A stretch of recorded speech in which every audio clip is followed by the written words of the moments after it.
കാര്യവട്ടം ക്യാമ്പസിലെ സംഘർഷത്തിൽ KSU നേതാവിനെ ഇടിമുറിയിൽ കൊണ്ടുപോയി മർദ്ദിച്ചിട്ടില്ലെന്ന് റിപ്പോർട്ട്. കോളേജിൽ ഇടിമുറിയില്ലെന്നും യൂണിവേഴ്സിറ്റി രജിസ്ട്രാർ VCക്ക് റിപ്പോർട്ട് നൽകി. ക്യാമ്പസിൽ സംഘർഷമുണ്ടായെന്നും SFI പ്രവർത്തകരാണ് ഇതിന് തുടക്കം കുറിച്ചതെന്നും റിപ്പോർട്ടിലുണ്ട്. അതേസമയം ഇടിമുറിയിൽ കൊണ്ടുപോയിട്ടില്ലെന്ന റിപ്പോർട്ട് തള്ളി KSU രംഗത്തെത്തി. KSU നേതാവ് സാൻജോസിനെ കാര്യവട്ടം ക്യാമ്പസിലെ മെൻസ് ഹോസ്റ്റലിലെ 121 നമ്പർ മുറിയിൽ കൊണ്ടുപോയി ക്രൂരമായി മർദ്ദിച്ചുവെന്നായിരുന്നു KSUവിന്റെ ആരോപണം. എന്നാൽ അങ്ങനെ ഉണ്ടായിട്ടില്ലെന്നാണ് സർവകലാശാലയുടെ അന്വേഷണ റിപ്പോർട്ട്. ഹോസ്റ്റലിലെ 121 നമ്പർ മുറി ഒരു റിസർച്ച് സ്കോളറിന് അനുവദിച്ചതാണെന്നും സംഘർഷം നടന്ന ദിവസം ഈ മുറി പൂട്ടിയ റിപ്പോർട്ടിലുണ്ട്.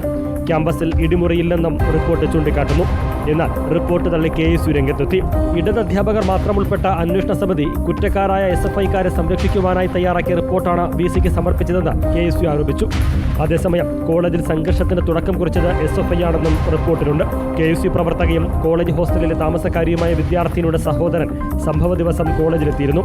ലഗേജും വലിയ ബാഗുകളുമായി എത്തിയ വിദ്യാർത്ഥിനിയെ ഹോസ്റ്റലിൽ കൊണ്ടാക്കാൻ ക്യാമ്പസിലേക്ക് പ്രവേശിക്കുന്നതിന് സെക്യൂരിറ്റി ഇയാളെ അനുവദിക്കുകയും ചെയ്തു. മടങ്ങിയെത്തിയ ഇയാളെ SFI പ്രവർത്തകർ തടഞ്ഞു നിർത്തി ബൈക്കിന്റെ താക്കോൽ ഊരിയെടുത്തു. താക്കോലുമായി ഹോസ്റ്റലിലേക്ക് പോയ SFI പ്രവർത്തകർക്ക് പിന്നാലെ KSU പ്രവർത്തകരും ഹോസ്റ്റലിന് മുന്നിലേക്കെത്തി. തുടർന്നുണ്ടായ വാക്കുതർക്കമാണ് സംഘർഷത്തിലേക്ക് വഴിമാറിയതെന്നും VCക്ക് നൽകിയ റിപ്പോർട്ടിൽ പറയുന്നു. റിപ്പോർട്ടർ